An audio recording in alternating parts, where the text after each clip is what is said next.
ফরিদপুরের ৫ নং সোনাপুর ইউনিয়নের রংরায়েরকান্দি গ্রামে বিএনপির উদ্যোগে এক বিশাল উঠান বৈঠক অনুষ্ঠিত হয়েছে। এ সময় বিএনপির মনোনীত প্রার্থী শামা ওবায়েদ ইসলাম রিঙ্কুর স্বামী সুভাল ইসলামকে ফুলের তোড়া দিয়ে আন্তরিকভাবে বরণ করে নেন সৈয়দ জহুর আলী ও সৈয়দ মোহাব্বত হোসাইন।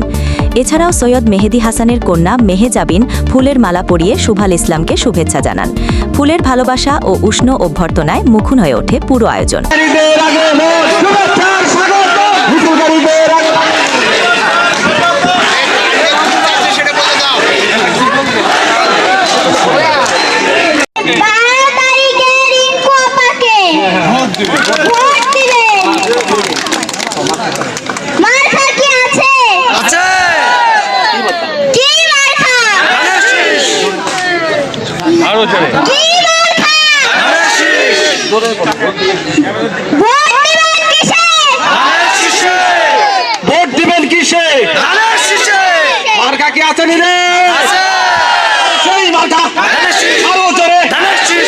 রিপোর্ট করেছেন আমাদের ব্যবস্থাপনা পরিচালক মোহাম্মদ নাজমুল হাসান।